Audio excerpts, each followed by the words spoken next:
Trop fidèles à nos programmes, bonsoir et bienvenue dans ce 1945 sur ITV. Dans l'actualité de ce lundi, la déclaration du cadre unitaire de l'islam au Sénégal en prélude aux élections locales. Le QDIS a élaboré une charte de non-violence pour que la politique se pratique désormais de manière positive. En session ordinaire unique aujourd'hui, les députés ont majoritairement adopté la seconde loi de finances rectificative de l'année 2021. Les finances publiques vont bénéficier de ressources additionnelles destinées à plusieurs secteurs. Nous irons à Mbacké ensuite vers une issue heureuse entre les populations et la direction du district sanitaire.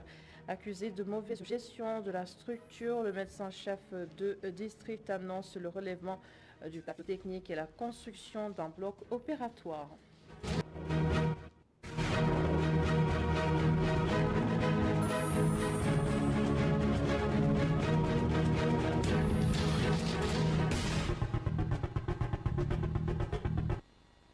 Alors voici la proposition du cadre unitaire de l'islam au Sénégal en perspective des élections locales de janvier 2022, une charte de non-violence et le document sera soumis à tous les partis politiques. Ils vont ainsi s'engager à bannir toute forme de violence lors de ces élections.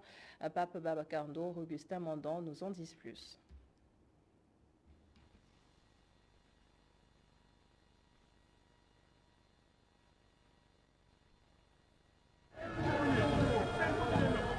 En réponse à la résurgence des violences politiques, le cadre unitaire de l'islam a initié une charte de non-violence pour la préservation de la paix, une façon pour l'association islamique d'impliquer les partis politiques dans ce processus.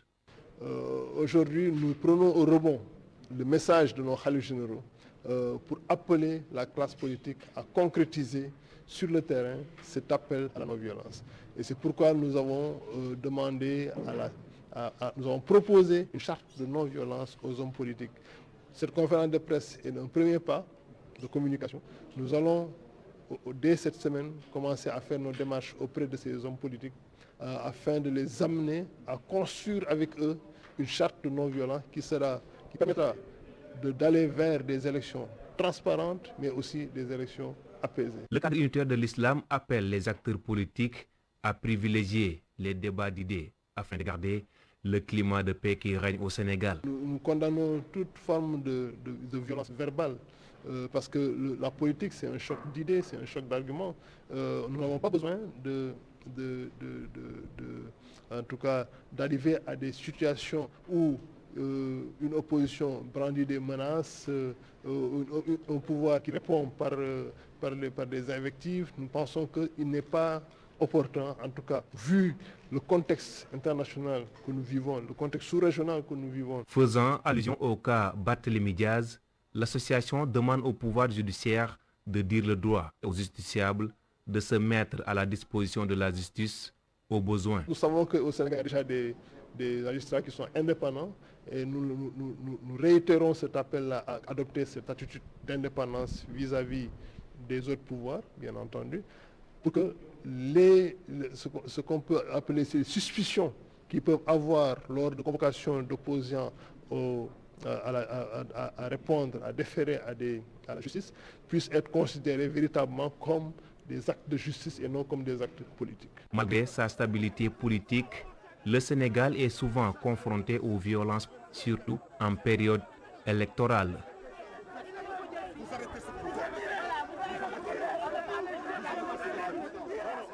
Il est désormais interdit aux citoyens lambda de porter des tenues strictement réservées aux forces spéciales. Comprenez qu'il s'agit des treillis, des cagoules ou encore autres attributs. Dans un communiqué, la police nationale alerte sur d'éventuelles confusions que cela pourrait créer chez les populations, surtout lorsqu'il s'agit de personnes mal intentionnées. Le communiqué souligne également qu'un non-respect de ces dispositions expose à des sanctions est prévu dans les lois et règlements. Et ce genre de tenues et matériels sont nombreux au marché Colobane. Beaucoup de magasins en vendent, mais avec cette nouvelle interdiction, les commerçants sont dans l'obligation de s'y conformer. Pape Madjaratessa, reportage. Au marché de Colobane, la boutique de Cherfal ne passe pas inaperçue. Il vend exclusivement des tenues en treillis. Ce commerçant dit s'approvisionner aux États-Unis d'Amérique. Je m'approvisionne aux États-Unis d'Amérique via les conteneurs. Je ne vends jamais les treillis sénégalais car c'est interdit et je ne veux pas avoir de problème. Tout comme Cherfal, Srifalou vend également ce type d'habits. Les deux commerçants sérieux ne vendent pas se porter par les militaires sénégalais. Cela provient essentiellement d'Amérique. Je ne vends pas les tenues militaires locales par respect pour les lois en vigueur. Morphal est venu acheter un pantalon en treillis au marché de Colobane. Il estime que le port de ces tenues devrait être réglementé. Les gens qui portent ces tenues peuvent être confondus et s'ils sont des malfaiteurs, beaucoup de dégâts. En Italie où j'étais, jamais on n'ose porter cela. Les risques sur la sécurité des personnes et de leurs biens étant réels, ce vendeur de vêtements dit être prêt à abandonner son commerce en cas d'interdiction.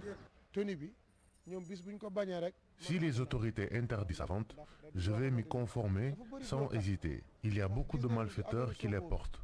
Vous vous souvenez des événements de mars dernier? Des bandits en ont profité pour dépouiller d'honnêtes citoyens. C'est anormal, surtout qu'ils ne sont même pas des militaires. Dans les rues de Dakar, plusieurs citoyens portent des habits en treillis par effet de mode. Cependant, d'autres en profitent pour commettre des forfaits, d'où la nécessité de revoir la question de sa commercialisation et de son port, selon nos interlocuteurs.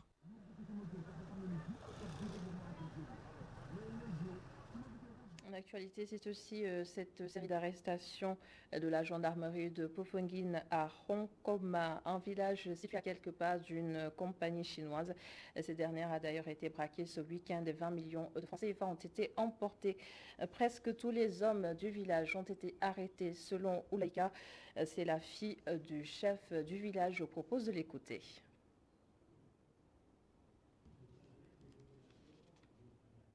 A commencé en 2018, date de la démolition de leur case de santé qui était érigée en poste de santé.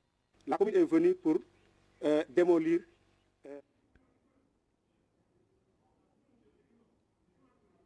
Toutes nos excuses, ce n'est pas le bon élément Montagacan que nous allons retrouver tout à l'heure. En attendant, je l'annonçais en titre, l'Assemblée nationale a adopté ce lundi la seconde loi de finances rectificative 2021. Le ministre des Finances et du Budget a défendu le projet de loi autour de 3 points essentiellement. La majorité parlementaire s'en félicite au moment où l'opposition conteste le compte-rendu et signé Mamadou Dia avec Moussa Fall. À l'issue d'une séance d'une heure, 90 députés ont voté pour, 5 contre. Les grandes lignes du budget du Sénégal sont ainsi affectées. 3 raisons ont suffi au ministre du Budget pour soumettre le projet de loi aux députés. Le Fonds monétaire, effectivement, donc, a alloué à l'État du Sénégal 246 milliards 237 millions de francs CFA au titre de ces DTS. En deuxième lieu, c'est la nécessité d'assurer les compensations tarifaires de la Sénélec et les pertes commerciales des groupements de producteurs. Le troisième élément, c'est le renforcement de la transparence budgétaire. On a parlé du PROMOD. Il s'est trouvé que c'est maintenant que nous avons fini de faire l'étude par rapport justement à ces besoins et surtout donc de modernisation de notre administration douanière.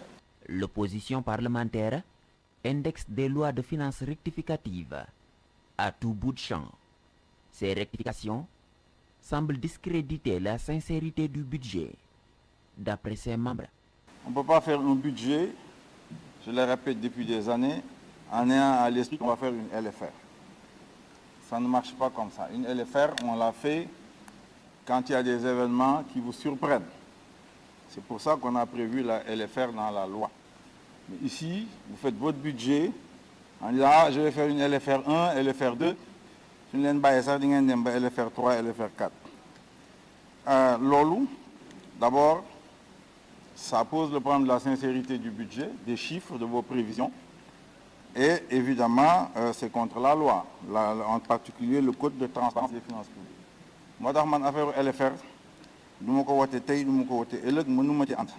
la majorité, quant à elle, se félicite de ce projet de loi. Elle est prête à les approuver autant que nécessaire. L'objet de toutes ces lois de finances, c'est la transparence. Cela montre à bien des égards que le pouvoir exécutif respecte le pouvoir législatif. La loi passe ainsi comme une lettre à la poste. L'hémicycle entame la seconde séance de la journée. Cette fois-ci, un autre projet de loi portant la création de la Société nationale de gestion et d'exploitation du patrimoine bâti de l'État. On retourne maintenant sur cette série d'arrestations de la gendarmerie de Popenguine à Ronkroma, village situé à quelques pas d'une compagnie chinoise. Et l'entreprise en question a été braquée ce week-end et un peu plus de 20 millions de nos francs ont été emportés. Et aussi, presque tous les hommes du village ont été arrêtés selon la fille du chef du village que nous écoutons. Il pouvait carrément nous expliquer ou bien nous amener un mandat et nous dire que bon, la loi nous permet de fouiller vos chambres, la loi nous permet d'interpeller telle ou telle personne, mais on ne peut pas venir dans un village et balayer, amener tous les hommes. Aujourd'hui, ils n'ont laissé personne. Ils ont amené les personnes âgées, ils ont amené les pères de famille, ils ont amené ceux qui travaillaient, ils ont amené même les mères de famille, ils ont amené des enfants qui sont en classe de 3e, des élèves qui sont en classe de 3e à l'école de Sindia. Et je pense que ça, c'est pas normal, c'est quelque chose que nous déplorons au plus haut niveau parce qu'ils ont bafoué notre dignité, parce que nous faisons partie du Sénégal, nous sommes des citoyens qu'on doit respecter, quel que soit Alpha. Je ne dis pas que tout le monde est clean, bon, je ne sais pas, mais je pense que si on a volé plus de 20 millions, les voleurs, je ne pense pas qu'ils soient assez stupides pour venir rester là, dans le village qui est à 0 mètre de la base. Je ne pense pas. On interpelle tout le monde. Tous ceux qui peuvent nous aider, on les interpelle. Parce que nous avons besoin d'aide, parce qu'on a amené nos pères de famille. Ceux qui sont censés travailler pour nous apporter, pour nous apporter de quoi vivre, on est là. Donc nous interpellons le ministre de l'Intérieur s'il peut nous aider en quoi que ce soit, parce que nous on est là, on ne sait pas quoi faire. On n'a jamais été confronté à ce genre de problème-là. Et ce cri du cœur des habitants de Agandimak, situé dans la commune de Nguyen. Le poste de santé est toujours en réflexion et les conséquences sont désastreuses. Des femmes enceintes décèdent en cours d'évacuation, sans compter les autres cas d'urgence sans assistance. Montagakan. Le calvaire des populations de Agandimbak a commencé en 2018, date de la démolition de leur case de santé qui était érigée en poste de santé. La commune est venue pour démolir la toiture, casser une partie du bâtiment qui est derrière et pour transformer en poste de santé.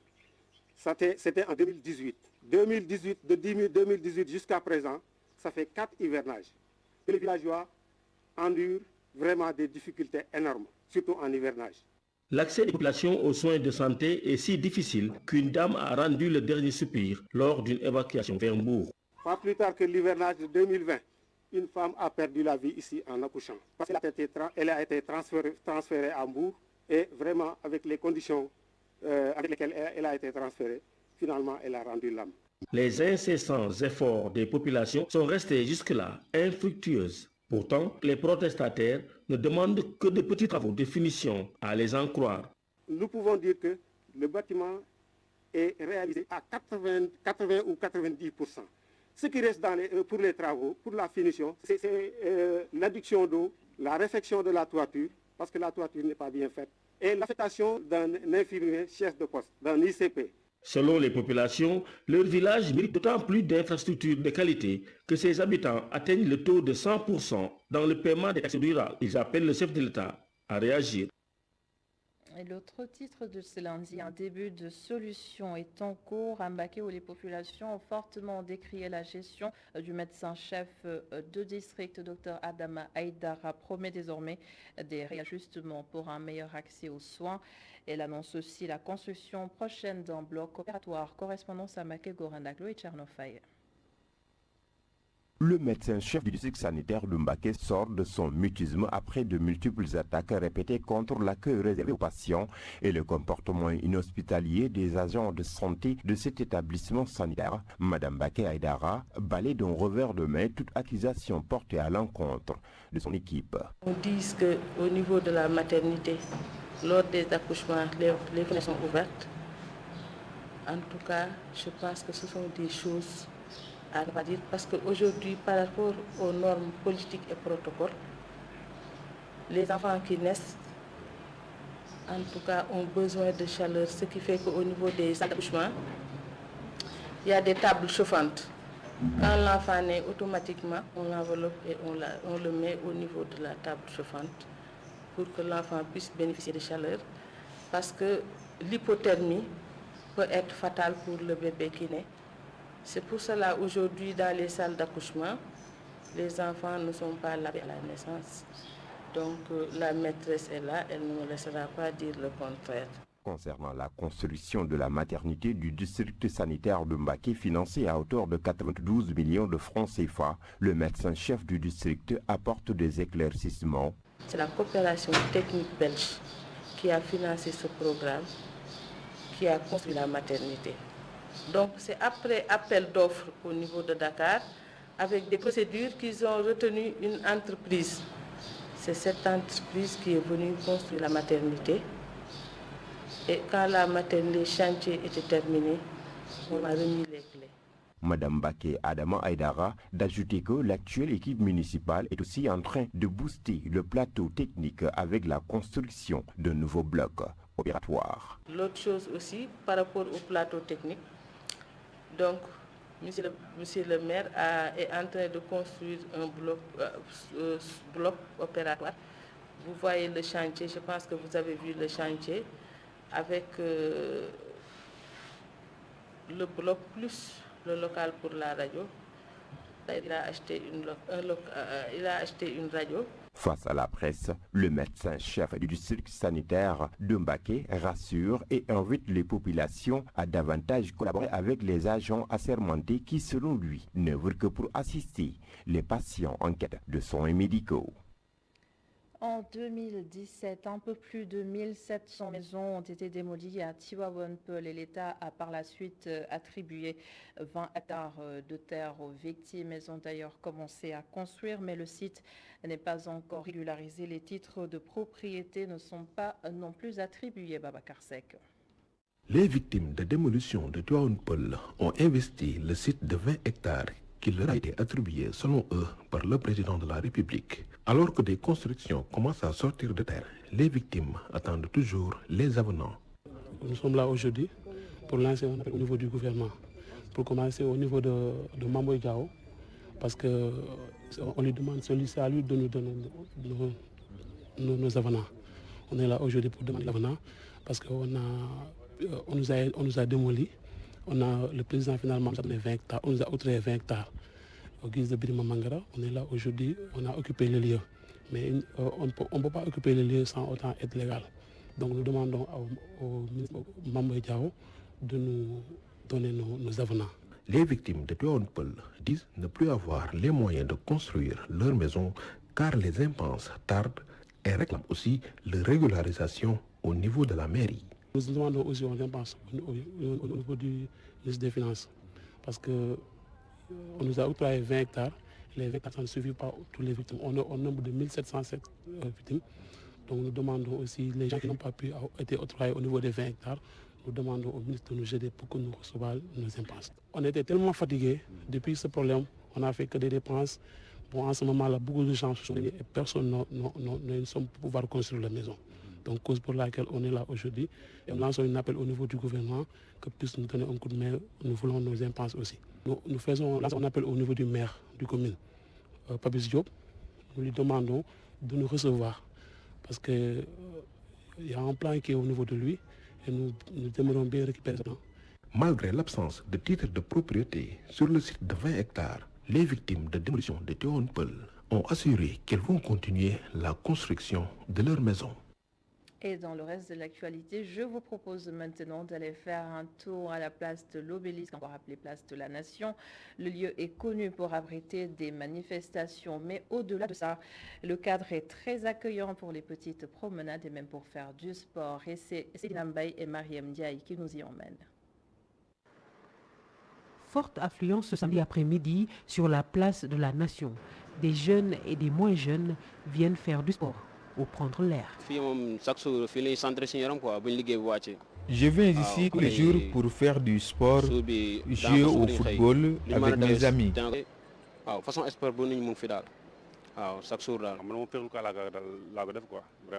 C'est même plus animé la nuit. Les gens s'entraînent ici, d'autres font du karaté et autres. Je viens ici pour prendre l'air aussi. Il y a de cela 3 ans ou bien 4 ans, Même les colombophiles utilisent cette place comme lieu de départ pour la course de leurs pigeons. Destination Tambacounda. Nous sommes venus ici, mes amis et moi, dans le cadre de nos activités de colombophiles. J'ai organisé un derby ici à la place de la Nation. C'est le lieu de départ des pigeons. Destination Tambacounda. Mais certains regrettent le passage prévu pour le bus rapide de transit.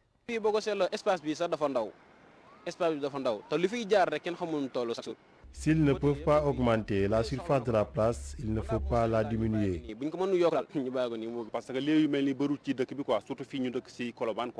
Des lieux comme celui-ci, il n'y en a pas dans cette zone. Ça ne nous fait pas tellement plaisir que le BRT passe par ici. La place de la Nation, érigée en 1960 en souvenir de l'accession du Sénégal à son indépendance, elle rime aujourd'hui avec rassemblement politique, contestation et souvent confrontation entre civils et policiers. Pourtant, c'est un lieu très fréquenté par la population de Colobane et de Médina pour prendre du bon temps. Et sur l'international, en Libye, Saïf al-Islam est candidat à la présidentielle de décembre prochain. C'est le fils de l'ancien président Muammar el-Kadhafi. Retour sur la situation du pays avec l'avocat du candidat en question, maître Marcel Sekaldi. 10 ans après l'agression armée dont la Libye a fait l'objet de la part de l'OTAN, les Libyens ont eu le temps de réfléchir et de considérer et de penser que peut-être avant c'était mieux. Je vous rappelle quand même que du temps du regretté Kadhafi, l'éducation était gratuite, les soins étaient gratuits, les mariés avaient droit à un logement dès qu'ils se mariaient, que les bourses étaient données aux étudiants qui entendaient poursuivre leurs études à l'extérieur. Et alors qu'il y a une pénurie de pétrole et d'essence actuellement en Libye. Votre candidat Saïf al-Islam a déjà une menace de la CPI sur sa tête. Vous savez ce que le général de Gaulle disait à propos de l'ONU. L'ONU, le machin. Eh bien, la CPI, c'est un machin. Voulez-vous regarder, voulez-vous vous reporter aux résultats de la CPI? Bemba, République démocratique du Congo, acquitté. Laurent Gbagbo, après 10 années de détention, acquitté. Le président du Kenya, qui avait été poursuivi pour les troubles avant l'élection, acquitté. Que reste-t-il à la CPI? Quelles sont les réelles chances du fils de Kadhafi d'accéder au pouvoir? Comment abordera-t-il sa campagne maintenant que sa candidature est officielle? Voici les réponses de Maître Sekaldi. Dans le cadre de la recherche des parrainages, car il faut être parrainé pour pouvoir se présenter, il a recueilli aujourd'hui plus de 7000 parrainages, alors que ses deux concurrents n'en ont pas encore recueilli 2000. C'est le seul capable, si vous voulez, de transcender les divisions. La société libyenne est une société très particulière. C'est une société dont l'assise est constituée de tribus. Il faut être capable de transcender ces contradictions tribales pour pouvoir maintenir l'unité et l'homogénéité de la Libye.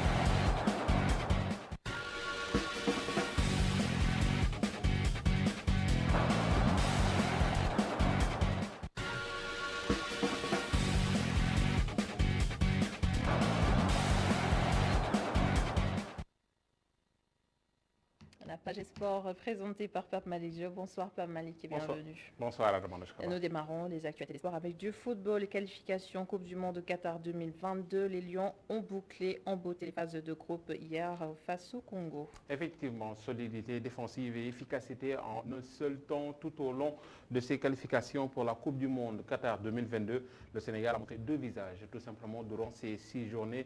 Vice-champion d'Afrique en titre, l'équipe nationale sera donc au rendez-vous pour la Coupe d'Afrique des Nations 2022 après avoir terminé à la première place de son groupe pour les qualifications du mondial avec la manière, s'il vous plaît. Et au cours des 6 matchs qu'elle a disputés, noté 5 victoires, 1 match nul et donc pas de défaite pour les protégés d'Aliou Cissé. La formation du Sénégal a compté notamment sur Famara Diédhiou et Sadio Mané et surtout une défense solide durant ces qualifications.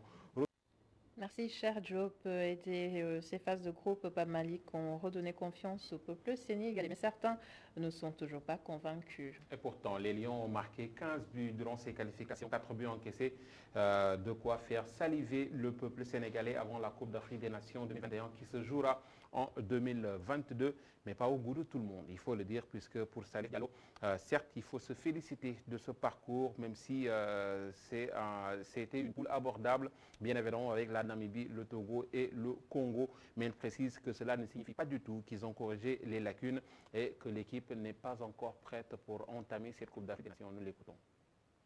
Il faut se féliciter de ce parcours des Lions, parce que quand même, prendre 16 points, je pense, sur 18 possibles, c'est très bien, c'est très bien. Il faut se féliciter, même si il ne faut pas oublier de relativiser aussi.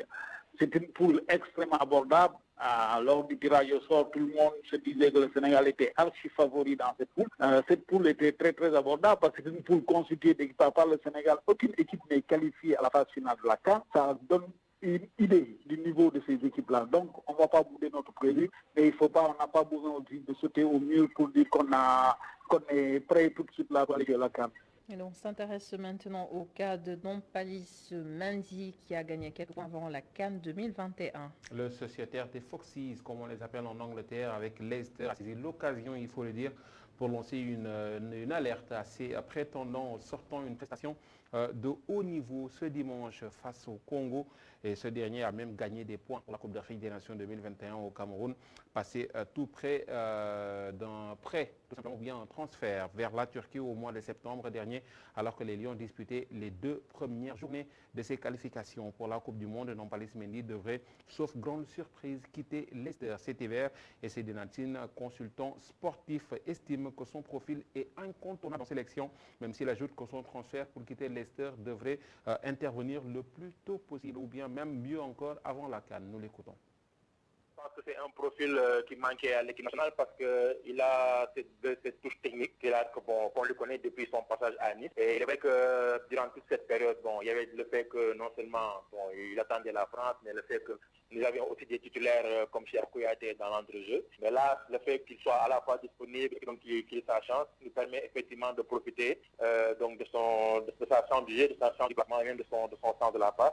Donc c'est vraiment une énorme plus-value par rapport à l'équipe d'il y a 2 ans. Quand on le voit performer en équipe nationale, on se pose la question pourquoi il accepte de ne pas être à l'intérieur, sachant que il a le niveau, mais la compétition, la concurrence là-bas et les gens du coach font qu'il n'est pas dans les petits plans de l'entraîneur. C'est bien pour lui qu'il prenne sa carrière en main et qu'il donc se prépare à être transféré en janvier. Où que ça puisse être, l'essentiel pour lui est qu'il ait l'occasion d'abord de jouer titulaire, mais aussi que ce soit aussi dans un championnat ou bien dans une équipe compétitive pour lui permettre d'emmagasiner un peu cet extra et d'emmagasiner cet état de forme qui va lui permettre de tout de suite encore plus augmenter son niveau si possible pour arriver au niveau de Gana Gueye qui est actuellement la référence dans l'entrejeu sénégalais.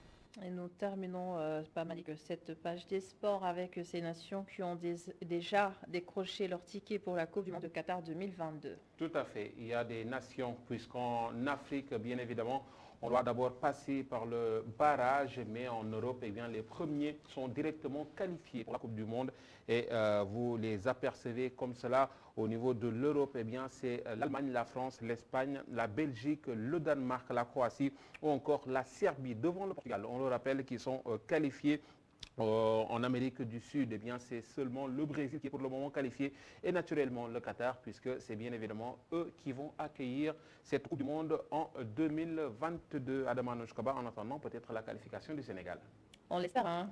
Au mois de mars. Et quelles sont les chances du Sénégal, justement? Bon, en attendant, il va falloir tout simplement attendre les tirages au sort. Le Sénégal est déjà qualifié. Nous allons avoir des tirages au sort. On le rappelle, le Sénégal ne pourra affronter l'Algérie, la Tunisie, le Nigeria ou encore le Maroc, puisque le classement FIFA, ce sont ces pays-là qui sont devant. Maintenant, reste à savoir qui, bien peut-être le Cameroun, le Ghana ou encore la Côte d'Ivoire, ces sélections-là pourront peut-être recevoir le Sénégal ou bien affronter le Sénégal au mois de mars. On croise les doigts, tout en espérant que cette fois sera la bonne. Merci beaucoup, Pape Malick Diop, pour toutes ces actualités des sports ce lundi. C'en est également tout pour cette édition. Merci de l'avoir suivi. Merci à l'ensemble des équipes en régie. Bonne suite des programmes et je vous donne rendez-vous demain à 19h45.